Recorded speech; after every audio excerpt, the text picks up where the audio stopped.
Good morning, Morning Musings by Melinda. Can you believe that it's Thursday already? Boy, the time goes by so fast, especially when you get older. It just zooms on by. And tomorrow I have partially a day off, so I'm very excited about having a little bit of a 3-day weekend. As I have gotten a little bit older, I've given myself a 3-day weekend once a month, and they are always a welcome relief from just always work, right? So, but the work is good, and I'm always happy to talk to you. And today I want to talk to you in reference to our 13 questions. What would I do if I wasn't scared? I think this is a really important topic because there are a lot of people that prevent themselves from going and doing because they're scared. Particularly things like being afraid to fly, which isn't logical at all. And I'm not really happy about flying myself. It's not that I'm afraid to die. I'm just afraid to fly. And I think it has something to do with control issues. But I sure do push myself and have flown to Hawaii and have flown to Europe on occasion. And sometimes people prevent themselves from going and doing things because of fears like that and not really understanding why they are so afraid and not really letting it register that it's about a control issue or something about the unknown that keeps them from doing something that would be a joy or a pleasure or something that they could really learn from. But there are other ways that we have fears that interfere in our lives. And, courage is a virtue of the heart, as Frank Lloyd Wright says. Oh, I guess I didn't put my paperwork out here today. Where the heck did I put it? Did I leave it in my purse? Hold on. Oh, I did. I left it in my purse. Sorry, guys. So anyway, I have some things about, which was in my purse, 4 powerful ways that fear holds you back and how to use fear to your benefit. Remember, we've talked about every emotion on this planet is an emotion of duality. It can have a positive charge and it can have a negative charge.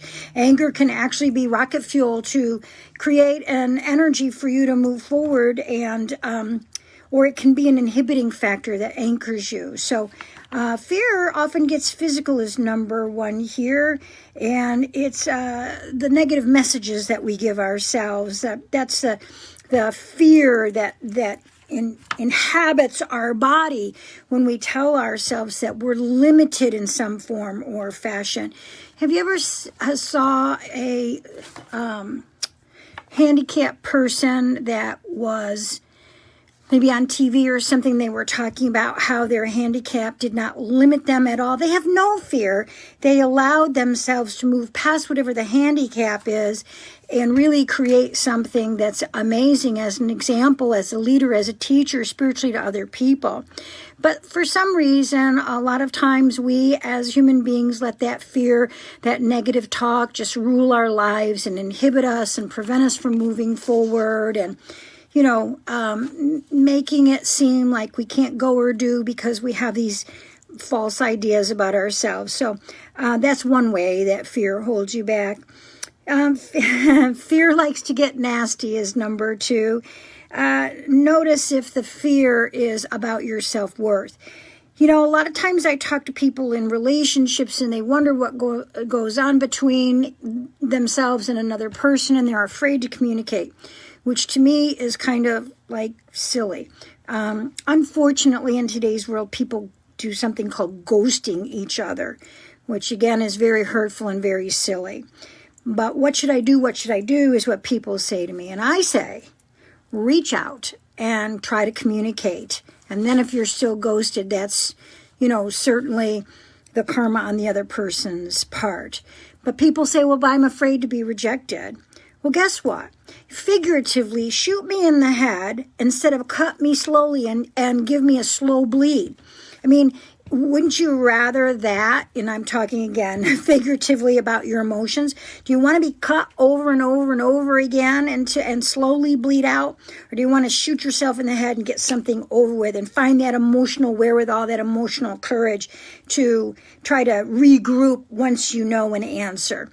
And I think that happens a lot in relationships, that we tell ourselves a story, especially, unfortunately, ladies. A lot of ladies tell themselves a story about why a man isn't calling or connecting, and that's, they always say it's because he's afraid of them. Well, I'm sorry, but really, that's not the truth. That movie, He's Just Not Into You, that's the truth. But anyways, that's also fear talk. It's fear of being rejected. It's fear of being abandoned. It's all those kinds of fears.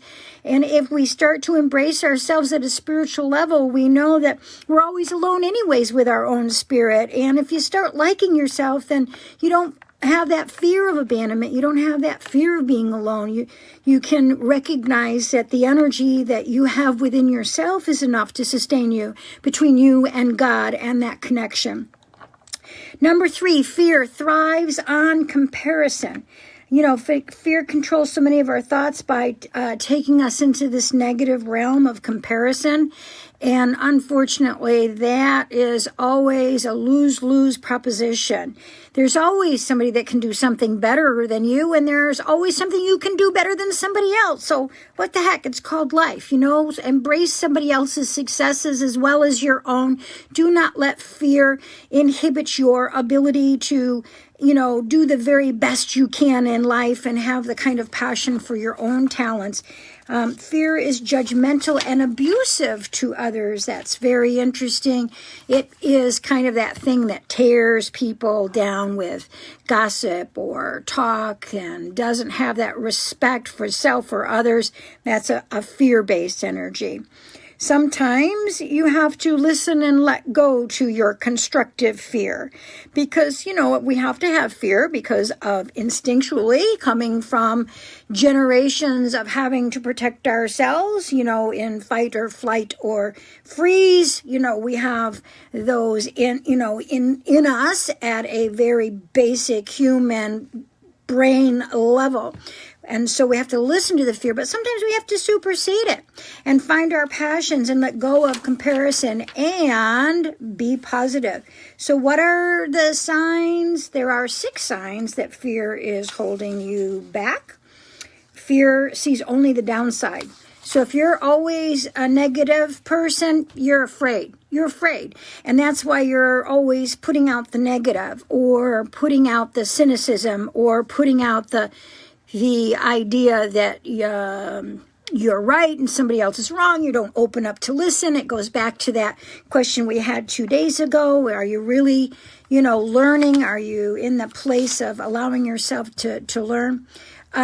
Fear doesn't stop to let you think things through. That old think before you speak kind of thing. Sometimes people are blinded by fear. That's happened a lot, actually, at a political level in this country that, we're blinded by fear. I have a lovely friend. She and I had dinner together with Bill on Saturday night. She's an amazing lady. We disagree on some things politically, but we sure can talk about it.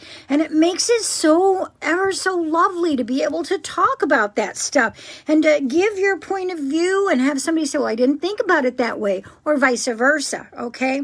So, let's make sure that we don't let fear rule our lives and jump into a fray of craziness because we're afraid of what might happen, okay? All right? It's like when you buy or sell a house, there's a lot of fear involved in that kind of change. And so sometimes you might accept a lowball offer, which you can't in today's world because houses are selling like hotcakes here. But, that kind of thing because you're afraid to wait. Those are things that just really inhibit your ability to work through life. Fear tells you to avoid anything new or unknown.